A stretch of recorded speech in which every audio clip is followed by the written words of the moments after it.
Pues muchísimas gracias a Carmen y a Loreto, y tengo que decirlo porque lo he hablado muchas veces con Carmen, efectivamente todo este tema nos hace más felices a todos. Ser generosos y ser inclusivos nos ayuda a todos. Ha sido un cierre perfecto para este bloque en el que hemos conocido 5 proyectos gallegos que sin duda marcan la diferencia. Y también para recordarnos que la sostenibilidad empieza y termina en las personas. Y llegamos a la charla principal de este Green Thursday, una charla necesaria para entender dónde estamos y sobre todo qué podemos hacer. Nos acompaña Álvaro Rodríguez. Él es el coordinador general en España de The Climate Reality Project, la organización impulsada por Al Gore y una de las redes internacionales más activas en divulgación y acción climática. Álvaro lleva más de una década acercando la ciencia del clima a instituciones, empresas y ciudadanía, siempre con una mirada práctica orientada a soluciones. Hoy viene a responder una pregunta. ¿Hay luz al final del túnel? Nos lo cuenta Álvaro Rodríguez.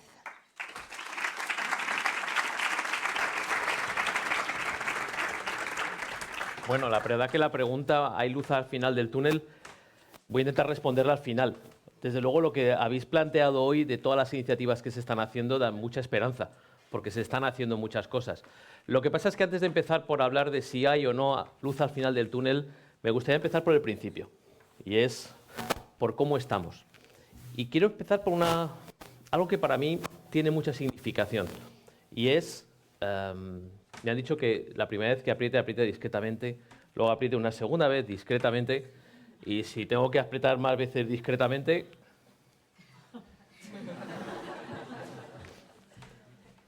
tengo un plan B.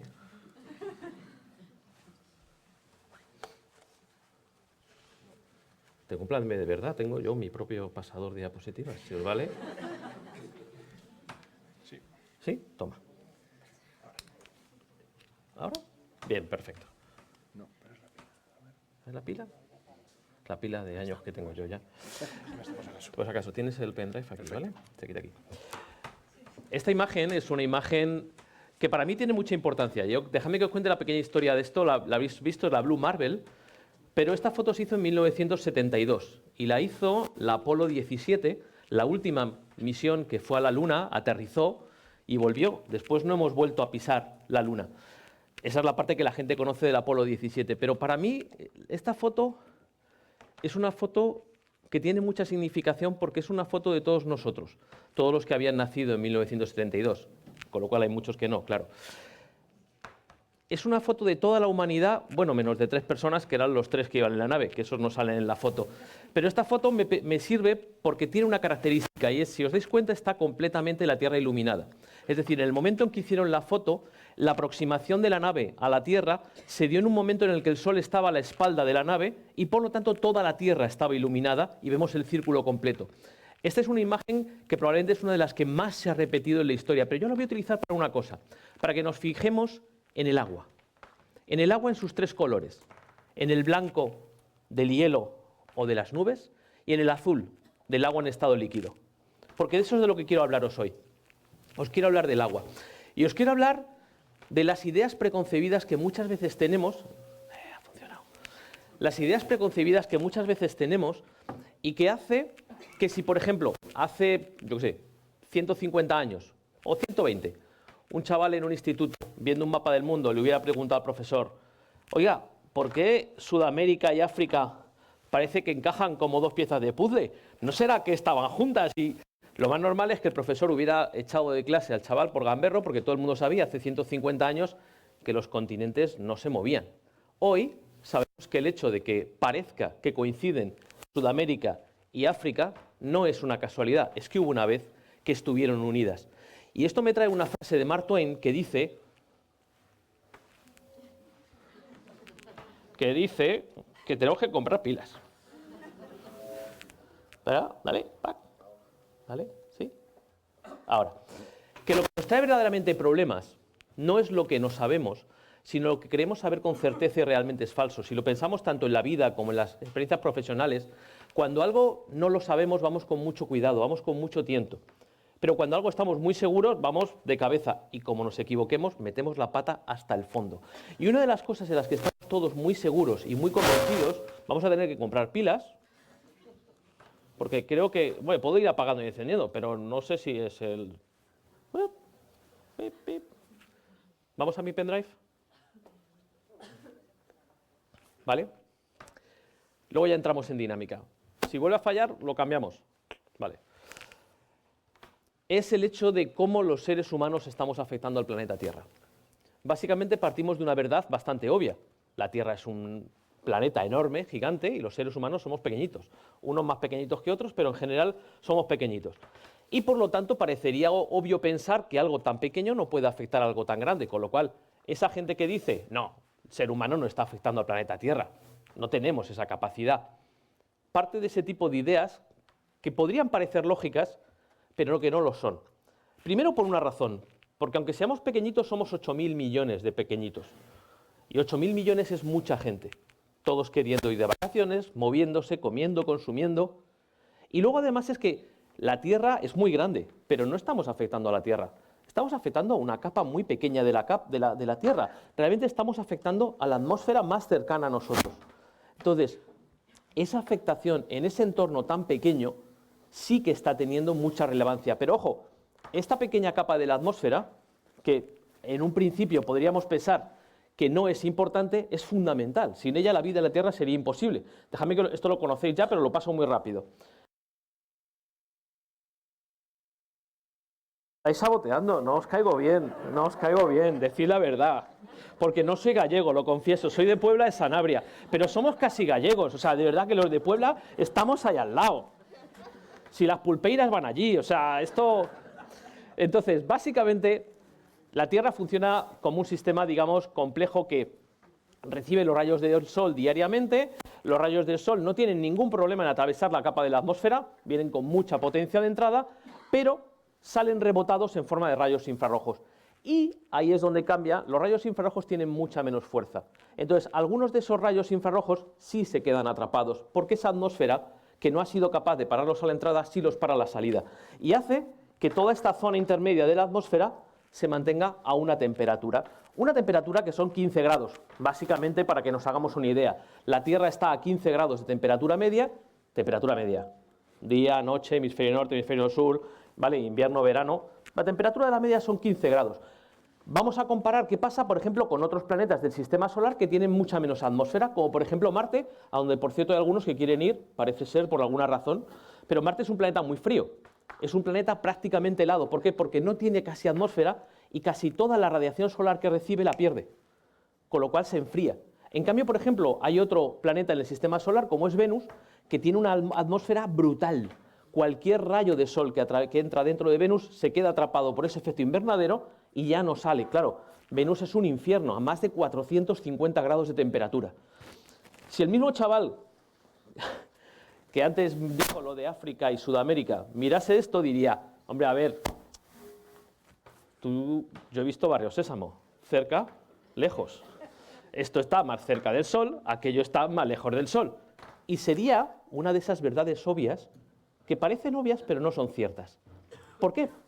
Porque tenemos un planeta mucho más cercano al Sol, como es Mercurio, que no tiene atmósfera y está mucho más frío que Venus. Es decir, la cercanía al Sol afecta, pero mucho menos que el hecho de tener o no una determinada atmósfera. Con este ejemplo lo que quiero que entendamos es por qué la atmósfera es algo muy delicado pero muy clave. Pues bien, ¿qué ha pasado? Lo que ha pasado en los últimos 150 años es que hemos basado todo nuestro desarrollo tecnológico, económico, en la quema compulsiva de combustibles fósiles, carbón, petróleo y metano, alias gas natural. Y lo hemos quemado como si no hubiera un mañana. Cavamos en el suelo, sacamos el combustible, lo quemamos y en la alta atmósfera, hasta el punto de que estamos hablando de que cada día arrojamos, como si fuera un vertedero, más de 170 millones de toneladas cada día, uno tras otro, a esa capa de la atmósfera que nos mantenía a 15 grados de temperatura. Y el problema que estamos haciendo es que esa capa está engrosando, y al engrosar, los rayos que antes salían rebotados, algunos se quedan atrapados.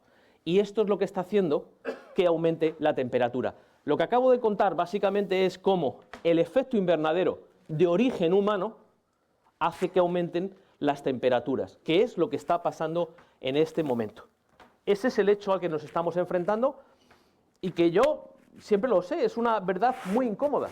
Pero hay una cosa, mirad, en los últimos 3 millones de años, 3 millones de años, no 25, 3 millones, esta es la cantidad de CO2 máxima que ha habido en la atmósfera. Ojo, ha habido glaciaciones que ha bajado a 180 y ha habido periodos cálidos en que hemos subido a 280. Yo conocí a Al Gore hace 20 años. En aquel momento, la concentración de CO2 en la atmósfera ya era de 325 partes por millón. Y este año terminaremos el año con 425 partes por millón. Estos son datos que se pueden medir. Podemos pretender que no pasa nada. Pero a la física le da igual lo que nosotros creamos. Y esto es algo que tenemos que tener muy en cuenta. Hay muchas causas de los gases de efecto invernadero. La quema de cultivos, la producción petrolífera, la quema de bosques, las plantas de carbón, la agricultura industrial, muchísimos. Pero si tuviera que elegir una causa fundamental y principal, lo tengo claro, es la quema de combustibles fósiles. Esa es la principal causa de emisión de gases de efecto invernadero que está haciendo que esa capita de la atmósfera se vuelva cada vez más gruesa. Y básicamente vemos como además estamos haciéndolo desde los últimos 150 años y hay como un incremento sostenido, con algunas excepciones. Cuando nos vienen mal dadas, como por ejemplo tenemos la crisis del COVID, emitimos menos. Cuando llega la crisis de 2008, emitimos menos. Pero en cuanto mejoramos un poco, volvemos a salir hacia arriba. Y esta es la realidad. Y el problema que tenemos es que las temperaturas están aumentando. Y lo estamos viendo año tras año. Lo estamos viendo, lo están viendo los científicos, nos lo están diciendo. Que yo sé que es una verdad incómoda, pero nos lo están diciendo. Mirad, los 10 años más calurosos de los que tenemos constancia en la historia de la humanidad son los 10 últimos.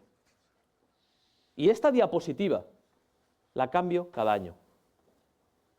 Y de los 10, el más caluroso, 2024. Todavía no hemos terminado 2025. Y 2024, por cierto, superamos, esperemos que temporalmente, el famoso 1,5 grados de temperatura que seguro habéis escuchado que no deberíamos superar bajo ningún concepto. Esto es lo que está pasando. Yo tengo 54 años. Nací en el año 71, por eso salgo en la foto de... Vale, algunos no porque no salís. En la vida de una persona, el verano en España ha aumentado 5 semanas. Lo repito, 5 semanas. 1 por década. Que alguien puede pensar, bueno, eso está muy bien porque vienen más turistas ingleses y vienen más turistas alemanes y además vienen durante más meses, porque ahora ya pueden venir hasta noviembre y pueden venir desde mayo. Y es fantástico, ¿no? Y es cierto, y para la industria del turismo nos viene muy bien, pero nos viene muy bien temporalmente. Preguntaros una cosa, ¿quién va en agosto al Sáhara de vacaciones? Y en 2040, ¿quién vendrá a España de vacaciones? Esos son pasos que estamos dando y estamos dándolo uno tras otro. Y Europa, esto suena mejor, y Europa es el continente que más rápido se está calentando. Y dentro de Europa, España es el país que más está sufriendo los efectos, que nos toca todo. Y vemos cómo vamos superando, me pongo en medio, año tras año, esos récords de temperatura. Hace 2 años tuvimos el récord de temperatura en Europa, lo tuvimos en Sicilia con casi 49 grados de temperatura. Y el año pasado, hace 2 años, cuando todavía estaba vivo el Papa, tuvieron una temperatura récord, superando el récord de la temperatura que jamás habían tenido en Roma. El Papa Francisco, cuando vio esto, hizo unas declaraciones que dijo básicamente que el cambio climático en este momento es una carretera hacia la muerte. Y son cosas que nos tienen que hacer reflexionar. Estamos viendo señales una detrás de otra. Cuando vienen las olas de calor, la ola de calor del 2022 mató en Europa más de 60.000 personas. Personas que si no hubiera habido la ola de calor no tendrían que haber muerto. Y lo que nos está diciendo los científicos, a los que deberíamos escuchar, es que el pronóstico para 2035 es que las olas de calor de 2022 sea el verano promedio. Eso es cosas que están pasando. Y cuando vienen olas de calor, la de 2022, en 5 días mató más de 360 personas en España. Y eso es algo que está ahí. Y estamos viendo cómo estamos llegando a récords uno tras otro. Esto ha sido este año. En Río de Janeiro, 44 grados, ojo, importante, 44 grados pegados al mar, con una humedad ambiente como la que tiene Río. O sea, estamos hablando de que es algo insoportable. En la década de los 60 tenían 7 días de olas de calor y ahora están en 52. No es que no... La gente dice, es que siempre ha habido olas de calor y tienen razón, pero no tan largas, no con tanta temperatura y no tan profundas. Eso no lo hemos tenido nunca. En Egipto batieron su récord de temperatura con casi 51 grados de temperatura a la sombra, no es al sol. Esto es temperatura a la sombra. En la India llevan récord tras récord, han llegado a casi también 50 grados, y el año pasado hubo elecciones en la India, ¿recordáis? Pues hubo un caso que a mí me parece especialmente doloroso. Durante las elecciones murieron 77 personas, la mitad de ellas eran trabajadores de los colegios electorales, porque no se podían ir del colegio electoral porque tenían que estar esperando a que la gente pudiera votar. Los votantes pues no iban, pero ellos sí. Murieron 33 personas de golpe de calor, trabajadores de los colegios electorales. Ese mismo verano, en todo el sudeste asiático, se prohibió a los niños ir al colegio porque no podían asegurar que pudieran ir y volver vivos por la ola de calor.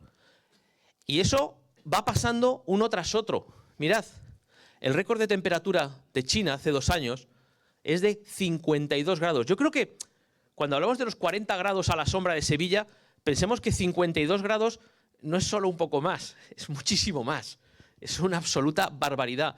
No puedes soportar más de un par de horas fuera sin morir. Eso es lo que significan 52 grados de temperatura.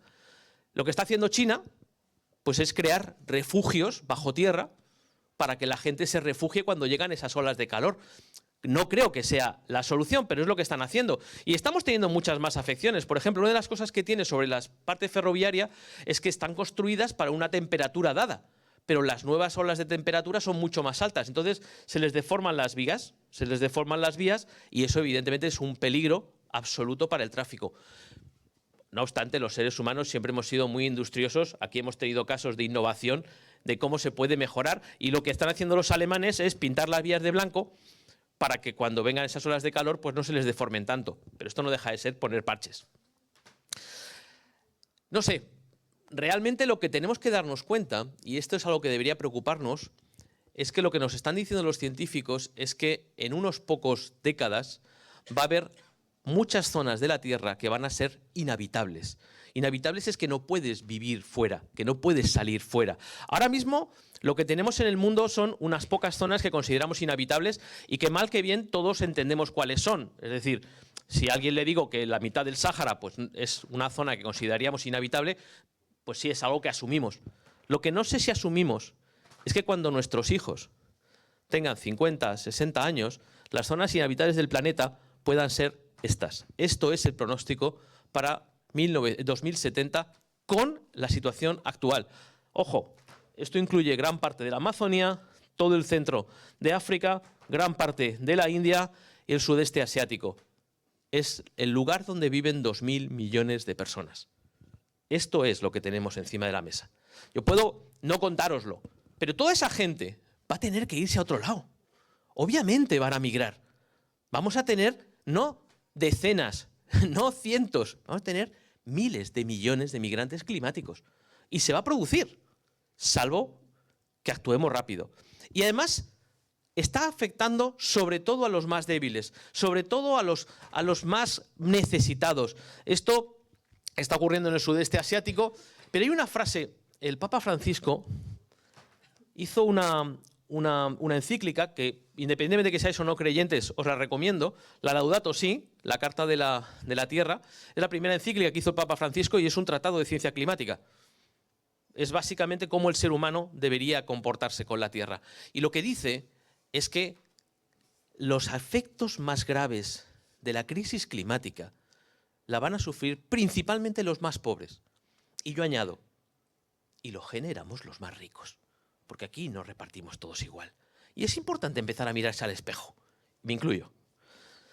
Y eso es algo que debería, como mínimo, hacernos reflexionar, porque lo que nos está diciendo, por ejemplo, las autoridades, como la OMS, es que en 2050 podemos hablar de 1.000 a 2.000 millones de refugiados climáticos. Y nosotros estamos en uno de los puntos de inflexión. Otro de los puntos de inflexión es Centroamérica, hacia el norte y hacia el sur, pero nosotros estamos en el punto de inflexión de África. Y lo mismo va a pasar en el sudeste asiático. Y esto es algo que debería hacernos reflexionar. Y aquí hago una pausa. Ojo, esto que os he contado es simplemente la parte que afecta a la atmósfera. Pero la mayor parte de ese calor excedentario que nos está llegando no va a la atmósfera. El mar absorbe más del 90% de ese calor y lo recoge. Pero esto no son Las Vegas. Es decir, lo que pasa en el océano no se queda en el océano. Tenemos un mar que está absorbiendo muchísimo calor, ojo, y lo está absorbiendo en toda su dimensión. Y vemos cómo, ahí tenemos en blanco lo que es la media en los últimos 40 años, y vemos lo que es 2023 y vemos lo que es 2024. Durante 18 meses hemos estado batiendo el récord de temperatura máxima en todos los océanos sin faltar un día. Esa es la realidad a la que nos estamos enfrentando y los océanos están empezando a adolecerlo, porque vemos cómo estamos aumentando la temperatura de los océanos a todas las profundidades. Esto azul, o el moradito, es lo que ha aumentado la temperatura de la atmósfera, en naranja la Tierra, y ahora tenemos los hielos y luego el mar. Estamos aumentando la temperatura del mar hasta 2.000 metros de profundidad, y la mayor parte, la mitad de ese crecimiento de esos últimos 20 años. Hombre, no hace falta que os diga que el mar está más caliente, ya lo veis, ¿no? Vivimos en un puerto de mar. Y esto no es, bueno, pero es que antes no. Tú antes te bañabas y salías con las piernas moradas, y ahora no te echa del mar el frío. Y eso es esto. Y eso está haciendo que obviamente las cuencas marinas estén permitiendo tormentas como nunca antes, porque al final yo tengo un mar más caliente, evaporo más agua y creo más tormenta más fuerte. Hace 2 años, por primera vez en la historia, se dieron huracanes de categoría 5 en todas las cuencas oceánicas. Nunca había ocurrido. Siempre podía haber en el Pacífico, en el Atlántico, en el Índico, pero nunca se había dado en todas las cuencas al mismo tiempo, hasta hace 2 años. Y además hubo un huracán especialmente significativo, que es el Otis. El Otis impactó en Acapulco como huracán de categoría 5 y además tuvo una cosa que fue especialmente puñetera. Y es que de pronto sorprendió a los científicos porque el mar estaba tan caliente que el paso de categoría 3, 4 a 5 se produjo en apenas horas. No tuvieron tiempo para decirle a la gente que se fuera. Yo tengo un alumno, doy clase en un máster de Economía Verde, y tengo un alumno que era mexicano y que estaba en Acapulco. Y recuerdo que me contaba, nos dijeron que no nos podían evacuar porque estaba llegando demasiado rápido, que nos metiéramos en la habitación del hotel. Y me dice, yo me metí en la habitación del hotel y cuando vi que empezaban a vibrar los cristales, me metí en el armario. Dice, yo cierro los ojos y escucho ese rugido y ese golpe y esos ruidos. ¡Buah! Dice, cuando abrí la puerta del armario que dejé de escuchar, lo que vi fue impresionante. Mi habitación había desaparecido.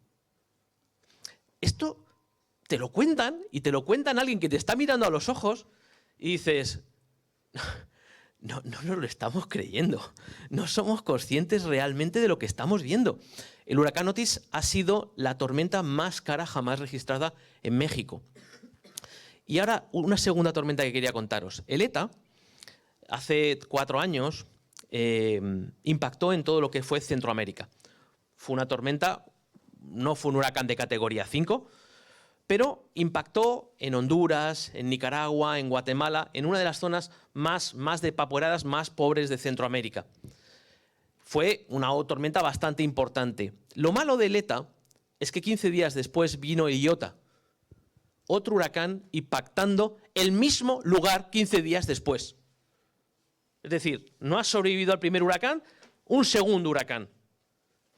El Iota fue la tormenta más grande que ha tenido Colombia. En el caso de Honduras, por ejemplo, afectó de tal manera que en 15 días perdieron el 40% de su PIB. En 15 días. una tormenta detrás de otra. Claro, luego vemos la columna de refugiados que van desde Honduras hacia la frontera con Estados Unidos y dices, ¿por qué migrarán? Y dices, ¿por qué? ¿Por qué? Porque no pueden vivir, no pueden asegurar la supervivencia de sus hijos si se quedan donde están. Este lo he puesto no porque sea un huracán muy grande, es un categoría 3, fue el Ofelia. Pero tiene una característica que os importa, que me importa, y que lo hace único. Es la primera vez que un huracán cruza el Atlántico en este sentido y toca la península ibérica. Nunca antes del Ofelia había habido, era imposible. La corriente del Golfo hacía imposible que los huracanes vinieran a este lado. Desde el Ofelia hemos tenido varios conatos. Este, en concreto, llegó a tocar ligeramente la costa gallega y afortunadamente viró hacia Irlanda. Pero esto es algo que debemos tener en cuenta. Si la corriente del Golfo, que se está frenando, se sigue frenando, vamos a dejar de tener esa barrera que impide que huracanes vengan a este lado. Y alguien decía, la pregunta que deberíamos hacernos no es si un huracán puede impactar en la costa atlántica de la península ibérica, sino cuándo lo va a hacer y a qué altura. Esto es algo que no es normal, Y estamos viendo cosas que debería absolutamente volarnos la cabeza. En el Mediterráneo todo el mundo sabe que no hay huracanes. Bueno, hasta ahora. De hecho, hace 5 años, de pronto, apareció una tormenta, la tormenta Gloria, que fue especialmente fuerte y que en 48 horas barrió el delta del Ebro, que lleva 500 años ahí. Cuando empezaron a medir las temperaturas, las velocidades, los vientos, se dieron cuenta de que Gloria tenía los números para ser un huracán de categoría 3. Y claro, dijeron, ya, pero los huracanes no son en el Mediterráneo. Entonces, bueno, por cierto, sabéis que los huracanes tienen nombre según la cuenca, ¿no? O sea, los huracanes son solo del Atlántico, los tifones son solo del Pacífico y los ciclones son solo del Índico. Y si alguno no sabía, yo el día que me enteré dije, ¿qué me dices?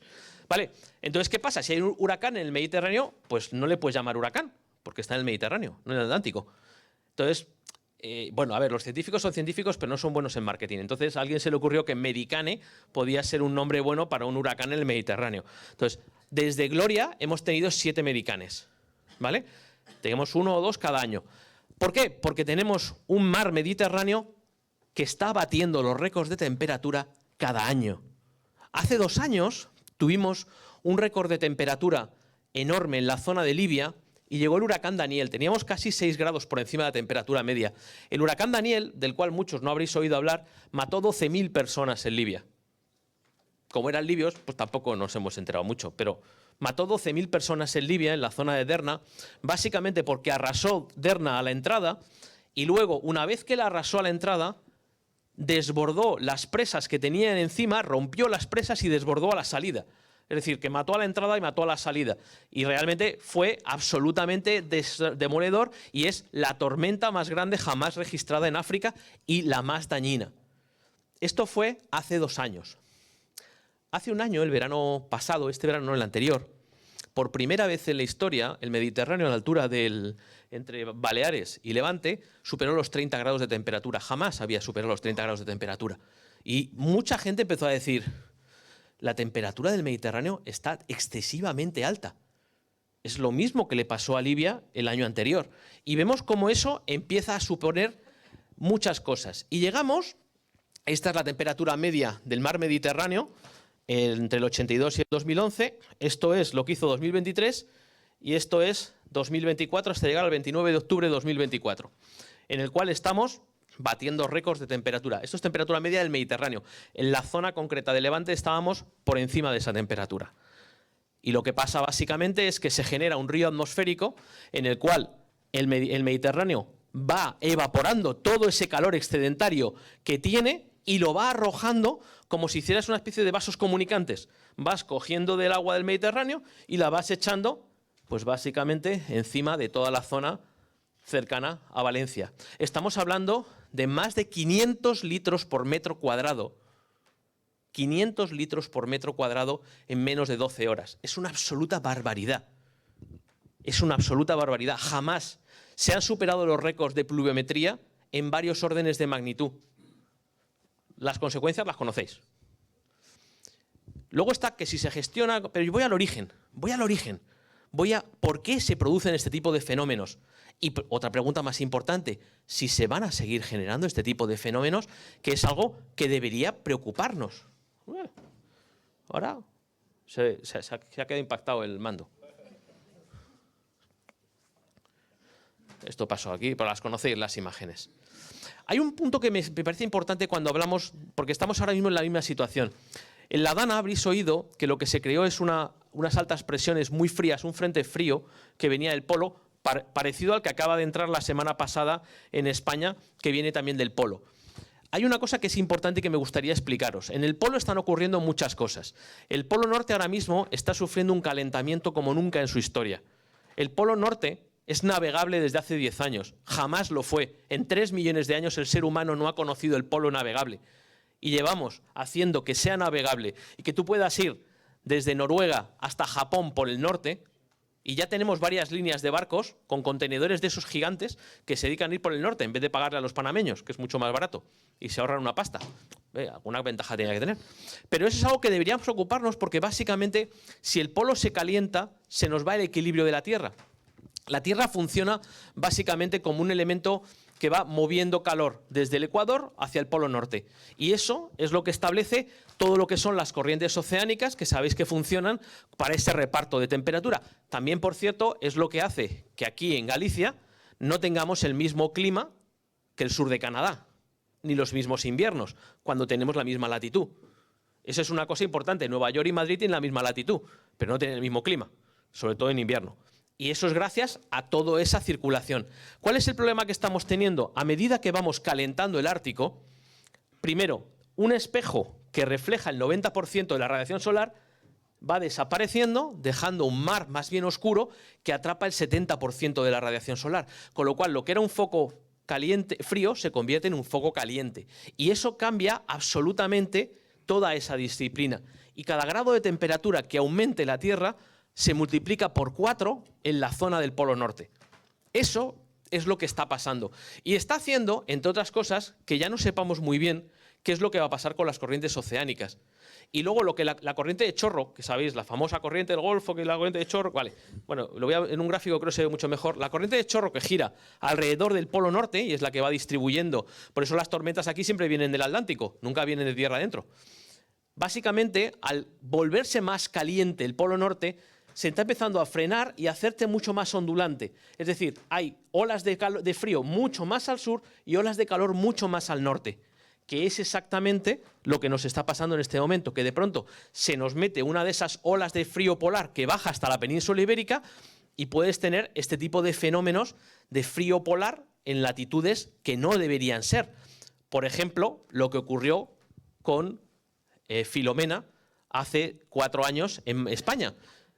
Esta imagen no es normal. La gente en las Cibeles no esquía.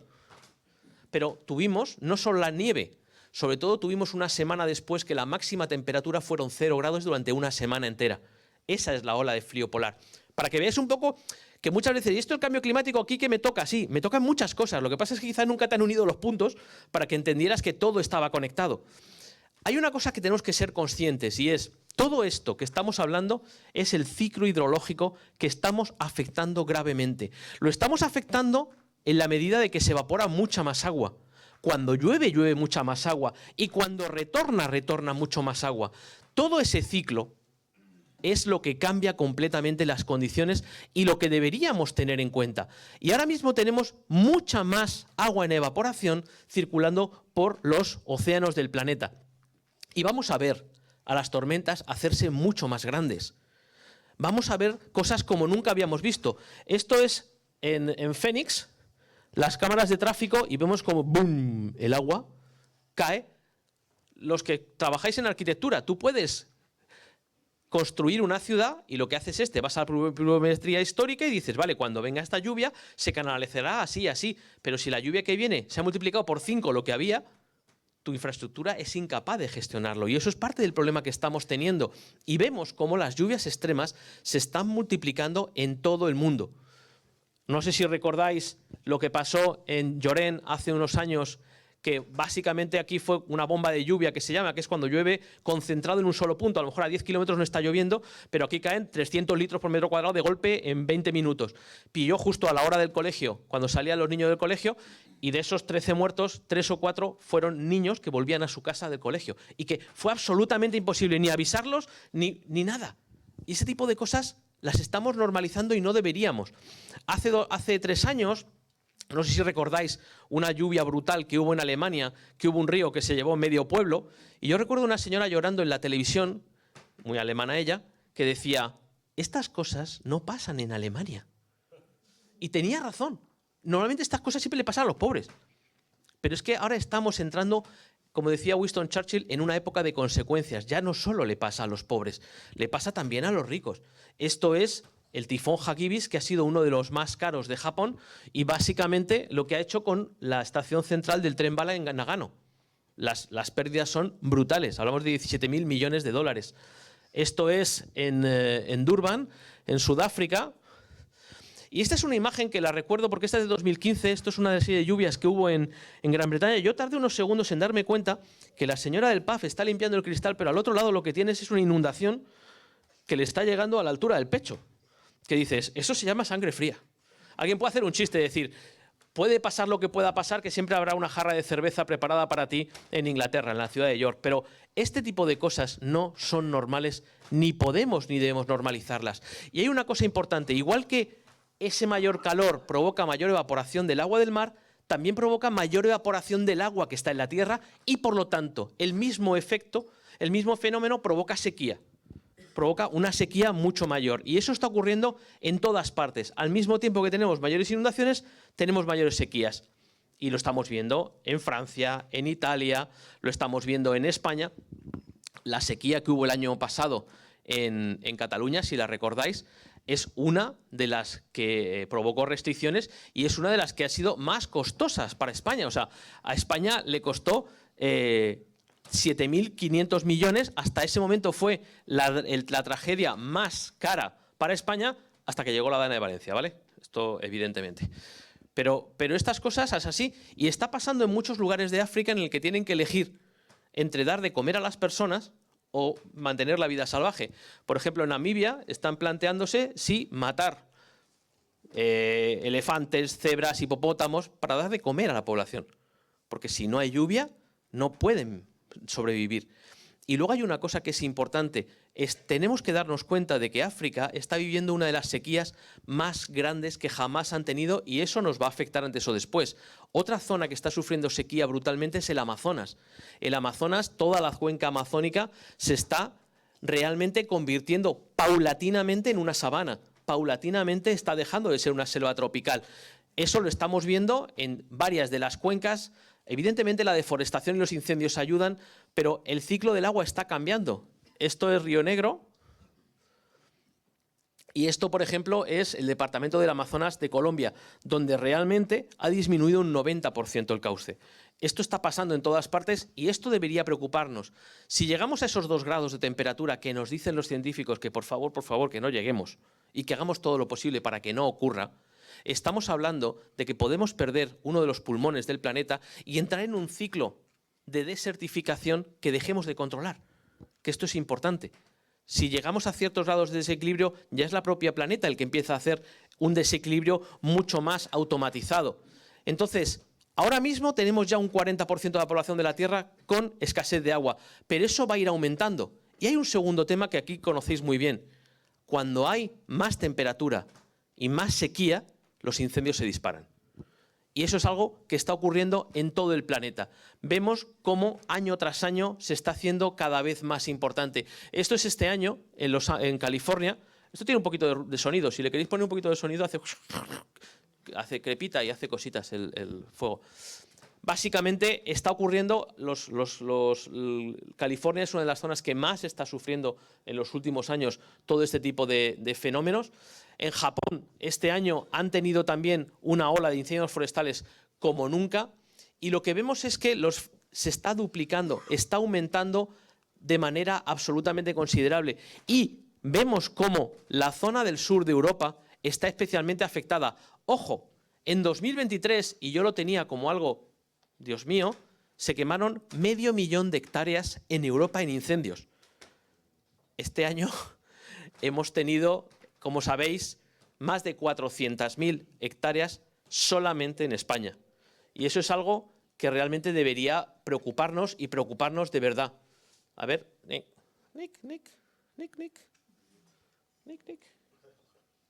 A ver, Cheche. No me... Hola.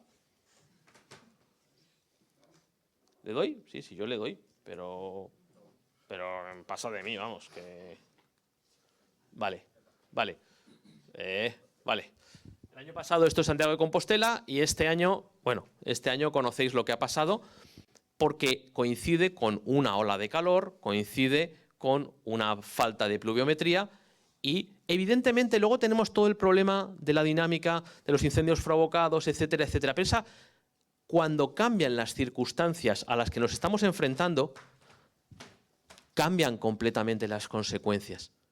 Estamos hablando de que en un solo mes, en un solo país, se han quemado el 80% de toda la superficie quemada en toda Europa. Entonces, realmente es algo que debería preocuparnos mucho. Y hay un incendio que relaciono, que lo traigo a colación porque aquí en Galicia tuvo mucho impacto. ¿Recordáis en el año 2017, durante todo el verano en Portugal, hubo una serie de incendios que estuvieron durante todo el verano y murieron casi 80 personas entre los incendios que hubo en Portugal y de pronto, a finales de octubre, en 24 horas, los incendios saltaron a la zona de Galicia y a la zona de Asturias y en una sola noche aparecieron 110 focos de incendios. Obviamente, ¿qué hizo la policía? Buscar a 110 grupos de pirómanos que sincronizadamente le habían pegado fuego. Pero ahora os voy a recordar una diapositiva que os he puesto antes. ¿Os acordáis del huracán Ofelia? El primero que tocó la península ibérica. ¿Sabéis cuándo llegó? Exactamente el mismo día que los incendios de Portugal, con vientos de 150 kilómetros de sur a norte, arrastraron las llamas hacia toda Galicia y todo el norte de España. Podemos buscar a los pirómanos, pero sinceramente yo empezaría a unir puntos. Es obvio, tú solo tienes que soplarle a un incendio con un huracán para conseguir que aquello se multiplique. Y luego está la afección a la salud, que es muy importante. Vemos cómo realmente ahora mismo los incendios son la causa más importante de hospitalización por contaminación del aire en el mundo. Y es algo que está afectando a mucha gente. Pero estamos así. Somos esta imagen. Esto no es Photoshop. Somos esta imagen. Jugamos al golf con el incendio detrás. Porque estamos en algo muy importante. Hacer un hoyo en 3 bajo par. El incendio ya me dedicaré a él. Pero esto es algo que no funciona solo con nosotros y sobre todo hay una cosa que es muy importante. No funciona solo con los seres humanos. Estamos hablando de que en este siglo hay una alta posibilidad de que la mitad de las especies terrestres se extingan. Y a diferencia de la vez que ocurrió con el meteorito, en este caso la sexta extinción tiene un culpable claro, nosotros. Y podemos mirar para otro lado, pero no creo que sirva para nada. Entonces, lo que tenemos que pararnos a pensar y decidir es... Ah, sí está sonando. ¿Qué coste real está teniendo la economía basada en el carbono en la que vivimos? Y si nos la podemos permitir.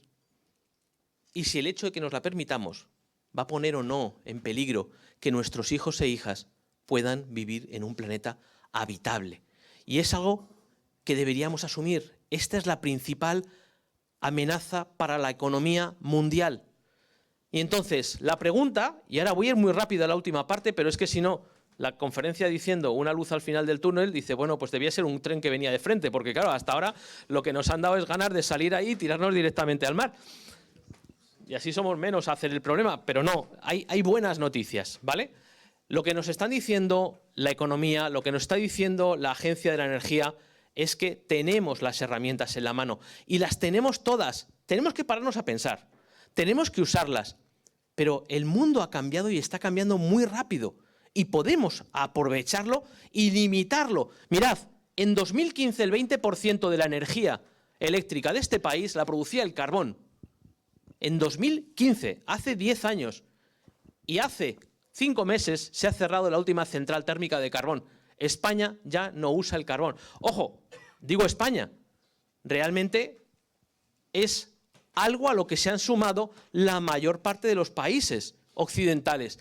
Y alguien dirá, pero es que hay algunos como China que todavía, sí, ahora veremos China. Pero hay una cosa que tenemos que darnos cuenta. La buena noticia es que se está invirtiendo en renovables como nunca se había hecho. La energía eólica está absolutamente disparada a nivel mundial y eso es bueno. El año pasado y el anterior, la principal fuente de energía eléctrica en España fue la energía eólica.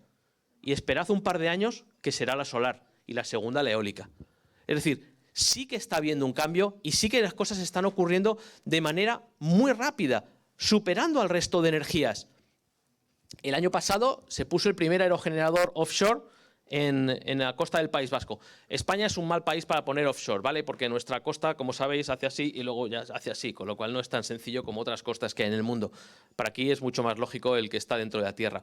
Pero ahora mismo los aerogeneradores están evolucionando de una manera brutal. Hablamos de que hace 20 años los aerogeneradores más grandes tenían una pala con un diámetro de 69 metros y ahora estábamos hablando que en el 2023 teníamos uno de 133 metros, pero es que China hace 3 meses ha puesto este con una altura de 242 metros y unas palas de diámetro de 256 metros. Eso es como 3 campos de fútbol, el diámetro.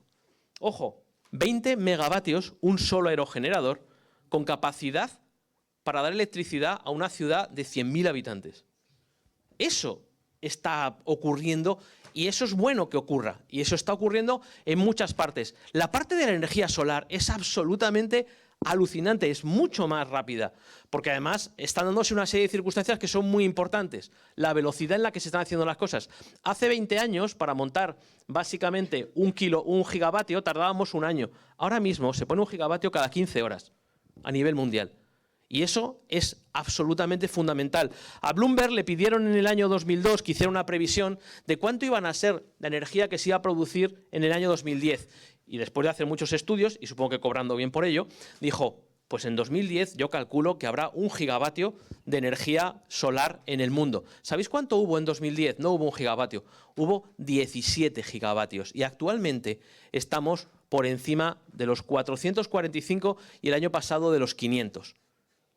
Vamos mucho más rápido porque hay una caída en el coste absolutamente brutal.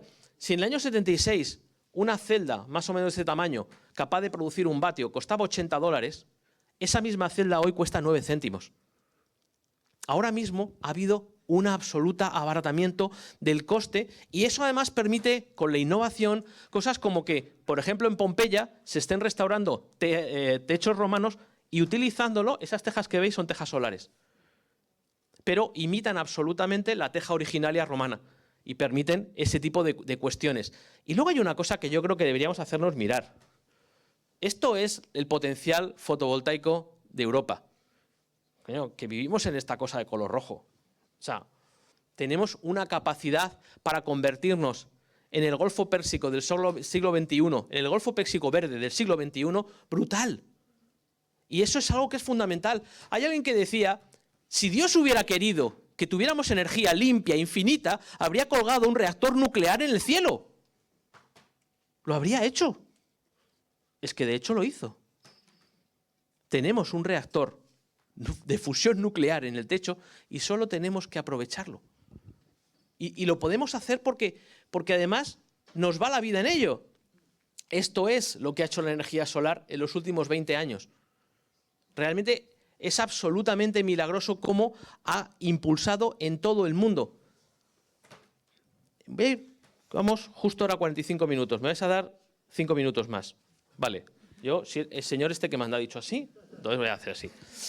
Hay una cosa que es importante que explica todo esto. Mirad, esto es la evolución del precio del carbón, del gas natural, de la energía nuclear, de la eólica y de la energía solar. Ha cambiado completamente el paradigma. Ahora mismo estamos en un momento en el que realmente el dinero, si quiere invertir en energía, no va a invertir en energías fósiles, va a invertir en energías renovables. ¿Por qué? ¿Porque se han vuelto más ecológicos? No. Porque siguen haciendo la tabla de Excel. Pero es que la tabla de Excel ahora dice otra cosa. Y eso es muy importante. ¿Por qué? Porque se ha dado un concepto que se llama paridad de red. La paridad de red, explicada con un ejemplo, es, si yo os dijera que un grado de temperatura es mucho, pues hombre, pues no. Pero depende de dónde esté ese grado, puede ser mucho. La diferencia entre 0 grados y 1 grado es la diferencia entre tener agua sólida o agua líquida. ¿La diferencia de 1 euro es mucha? Pues depende de dónde esté el euro. Es la diferencia de ser más caro que a más barato que. Y eso es un efecto de que la energía renovable se ha convertido en más barata que la energía fósil a partir de 2015. Y a partir de ahí todo cambia. Los fondos de inversión, los bancos, las empresas. ¿Por qué? Porque es mucho más rentable invertir en energía renovable que en energía fósil. Y eso lo estamos viendo en todos los países. Esto es la Unión Europea en 2024. El 94% de toda la nueva energía era renovable. Estados Unidos, por mucho que digan, han hecho una cosa que haremos aquí en España, meter también almacenamiento de baterías, para que no nos pase lo del apagón y tal. De hecho, lo hizo ya Australia con el apagón que tuvieron hace 4 años. Por cierto, no somos los únicos, ¿eh? En Australia también lo hicieron y lo que hicieron fue invertir más en renovables, pero meter almacenamiento de baterías para tener backup y estabilizar la red. En China, que se habla mucho de China, realmente China es cierto que está invirtiendo en carbón, pero el 80 y tantos % de la energía que está invirtiendo China es solar y está haciéndolo a una velocidad absolutamente inenarrable. Por cierto, un dato importante, China lleva 18 meses sin aumentar sus emisiones de CO2. Todo parece indicar que ha llegado al pico y de ahí para abajo. Y esto es una muy buena señal para todo el planeta, una muy buena señal que necesitamos. China está cumpliendo sus objetivos y está yendo mucho más rápido. Y va a liderar esto, vamos, como que está mandado. Ojo, sigue siendo el país que más emite, pero como os digo, está empezando a cambiar esa situación. La India, que siempre nos olvidamos de ella, pero por cierto, sabéis que vive más gente en la India que en China, ya ha superado en población. La India, más del 80% de la nueva energía está siendo también renovable, está en el mismo parámetro. Por cierto, la India también ha dejado de crecer en emisiones, no digo que decrezca, digo que ha dejado de crecer en emisiones.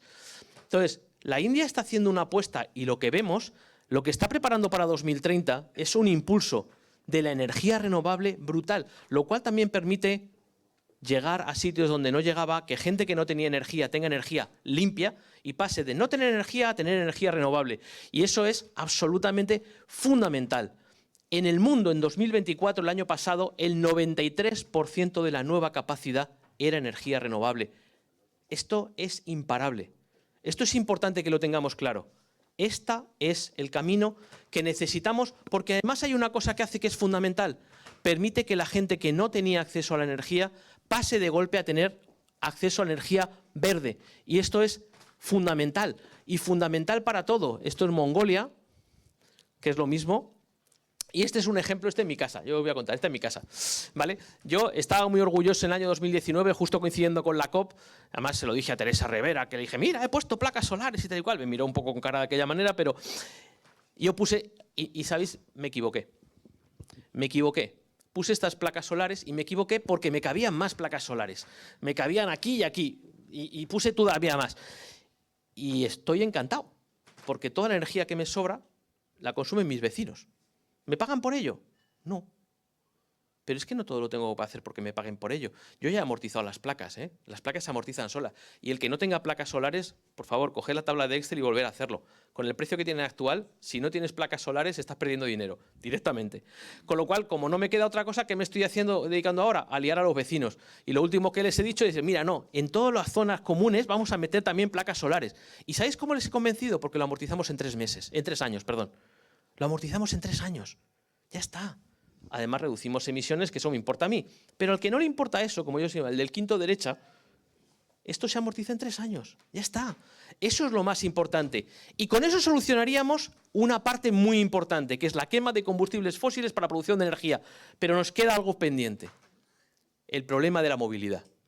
El 30%, 1/3 de las emisiones de CO2 son básicamente, esta imagen que estáis viendo es el Día de Acción de Gracias en Los Ángeles, la gente yendo y viniendo a cenar, suponemos que llegan, yo imagino que en cada uno de esos coches hay un pavo, ¿vale? Y los están llevando, es el Día de Acción de Gracias en Los Ángeles. ese es el mundo en el que vivimos. Esos coches son térmicos. Y entonces, realmente es algo que tenemos que generar. Pero la ventaja es que esto está cambiando. El pico de venta de coches de gasolina se obtuvo en 2017. El 90% de los coches que se han vendido el año pasado en Noruega son eléctricos. Estamos viendo como China, decimos, es que, bueno, China lo hacen para vendernos a nosotros. No. En el mercado chino, a partir de mayo del año pasado, más de la mitad de los coches que se venden en China para consumo en China son eléctricos. Es decir, esto es una realidad que ya está ahí. Por cierto, BYD está hablando de que montar una planta también en Galicia y tal y cual, y luego además la planta que tenéis aquí de toda la Viga de Vigo va a montar también coches eléctricos. Entonces, todo esto está ocurriendo y estamos viendo cómo está yendo muy rápido y está yendo en todos los ámbitos, como por ejemplo la movilidad urbana, porque tampoco consiste en cambiar los coches de acción de gracias por coches eléctricos y tener los mismos atascos. Tenemos que también apostar por otro tipo de movilidad. La movilidad de autobuses, estamos viendo cómo en toda España y en toda Europa se está yendo hacia una movilidad electrificada y eso es fundamental. Y yo he venido en tren esta mañana y he venido en tren gracias a que tenemos ahora mismo una liberalización de la movilidad en alta velocidad y tú moverte en España te puedes mover en tren sin ningún problema. Pasando por Madrid, lo siento, eso así, ¿vale? Pero hasta que eso no cambie, pero esa es una cosa que tenemos ahí. Y ahora lo comentaba contigo, Balearia hace 3 años empezó a mover el catamarán Elenor con biometano, de depuradora, etcétera, etcétera. Y el año que viene va a poner en marcha el primer ferry transcontinental del mundo, vale, que es entre África y España, ¿no? Pero es transcontinental, de ferries eléctricos, con 2 ferries que van a moverse de Tánger a Tarifa con una batería equivalente a 2000 Teslas. Y todo lo va a hacer con apoyo de baterías de segunda vida y con energía 100% renovable. Y lo está haciendo una empresa española. Y esto está ocurriendo de manera lógica. Las baterías de litio se están hundiendo, el almacenamiento, sabemos que cada vez se está metiendo más tema de baterías. Esto es 2024, pero lo que nos dicen los expertos es que en los próximos años lo que vamos a vivir básicamente es un aumento brutal y una bajada de los costes. El tema de las baterías de almacenamiento, quiero llegar al final para contaros el último mensaje, me parece el más importante de todos. Realmente tenemos una oportunidad de dejar el carbón atrás. Tenemos que hacer un uso sostenible de los recursos minerales que tenemos. Cuando comparamos el carbón, como por ejemplo, muchas veces se dice, es que las baterías de litio también requieren de minería. Sí, requieren de minería, pero mucha menos. Aunque multiplicáramos por 13, la minería seguiría siendo muchísima menos. ¿Cuál problema tenemos todavía? Las condiciones laborales. Esto es de hace 4 días. Básicamente, no sé si habéis visto, en Congo ha habido una mina de cobalto que se ha hundido y han muerto 32 obreros. Es absolutamente, bueno, las condiciones son absolutamente inaceptables. Esto no es aceptable. O sea, no podemos basar las baterías de litio en este tipo de explotaciones. Pero es que eso es algo que podemos atacar también y aprovechar el cambio hacia una nueva energía con este tipo de cambio en las condiciones laborales, porque es fundamental. Y hay una cosa que es cierta, las energías renovables y la eficiencia energética crean puestos de trabajo 3 veces más que la energía convencional y tradicional, y además con salarios más altos. Y esto es algo que estamos viendo a nivel generalizado. Estamos en la 4ª revolución. De hecho, somos una de las pocas generaciones, o la única, que ha vivido la revolución digital y va a vivir la que estamos ahora, que es la revolución de la sostenibilidad, que es la de las 0 emisiones, que es la de otra forma de movernos, otra forma de consumir, otra forma de producir energía y otra forma de hacer las ciudades. Hace 10 años los países del mundo se pusieron de acuerdo en París y se pusieron de acuerdo en que a mitad de este siglo el planeta Tierra fuera neutro en emisiones. Esto es fundamental. Se ha conseguido mucho desde París. Se ha conseguido que aumenten absolutamente todos esos parámetros. Y se ha conseguido, sobre todo, que las energías renovables desde París hayan aumentado brutalmente a nivel mundial. Pero hay una cosa que tenemos que darnos cuenta, y es, si conseguimos llegar a las 0 emisiones, lo que nos dicen los científicos es que en 3 a 5 años la temperatura dejará de aumentar. Es decir, no es aquello de vamos a hacerlo porque... No, no. Si lo logramos, cuando lo logremos, perdón, la temperatura dejará de aumentar. Y hay una cosa que es fundamental. Aquellos que tengáis hijos o hijas, ellos no tendrán la oportunidad de cambiarlo. Nadie nos ha preguntado si queremos ser la generación que tenga que hacer el cambio. Pero lo cierto es que somos la primera generación con las herramientas para lograrlo. Pero lo malo es que somos la última que llegará a tiempo para evitar los mayores efectos. Ellos no llegarán a tiempo. Ellos pueden pedirlo, decirnos que pensemos, decirnos que reflexionemos, pero ellos no pueden lograr el milagro. Entonces yo ahora me queda el minuto de gracia, quiero pediros una reflexión, por favor. Hemos sido capaces como humanidad de hacer cosas impensables. Este hombre hizo aquel discurso de I have a dream, tengo un sueño, pero yo no creo ni que por lo más remoto él pudiera pensar que en 40 años iba a haber un presidente negro en la Casa Blanca. Y lo ha habido. Y habrá más presidentes negros y habrá mujeres en la Casa Blanca. Es decir, realmente soñar algo es el primer paso para lograrlo. Nelson Mandela estuvo más de 20 años en una celda más pequeña que este estrado y cuando salió, en vez de pedir venganza, pidió reconciliación. Y eso cambió el mundo de Sudáfrica. Hemos ido a la luna no porque fuera fácil, sino porque era prácticamente imposible. Es decir, realmente si algo caracteriza al ser humano es ser capaz de enfrentarse a retos imposibles y lograrlo por nuestra pura voluntad. Y esta es la última foto. Es una foto también vuestra. No sé si la conocéis. El Voyager, ¿sabéis aquello que mandamos al espacio exterior con una placa de metal que decía somos los hombres y mujeres de la Tierra que venimos en son de paz y tal y cual? Vale, pues una de las cosas que tenía el Voyager que la gente no conoce es una cámara. Y en el año 2005 giró la última vez la cámara antes de entrar en el espacio profundo e hizo esta foto. Y esto somos nosotros, ese píxel azul. Carl Sagan vio esta foto y la llamó esa mota de polvo azul colgada en un rayo de sol. Y ahora os voy a pedir que miréis esa mota de polvo azul y que penséis que eso, nada más que eso, es la Tierra. No somos el centro del universo. Ya sabemos que no va a venir una legión de ángeles a caballo para salvarnos. Lo sabemos, no va a venir. Toda la gente que hayáis conocido, toda la gente que conozcáis, es de esa mota de polvo azul. Pero es que ¿sabéis qué pasa con esa mota de polvo azul? Que es nuestra casa, que es la única que tenemos. Y dependemos de que esa mota de polvo azul sigue siendo lo que ha sido hasta ahora para que podamos ofrecerle a nuestros hijos e hijas y podamos dentro de 20 años mirarles a la cara y decirle hice todo lo que estuvo en mi mano y fue suficiente. Porque no quiero ni pensar lo que podría ser mirarles a los ojos y decirles pude hacerlo, tenía las herramientas, sabía que debía hacerlo, tenía la oportunidad. Joder, pero es que quitarme el coche de combustión, es que caminar un poco más. ¿Seríamos capaces de mirarles a los ojos y decirles algo así? Yo no sería capaz. Hay una y termino con esta frase, hay un poema de Wallace Stevens que dice que tras el último no, viene un sí, y de ese sí depende el futuro del mundo. Muchísimas gracias.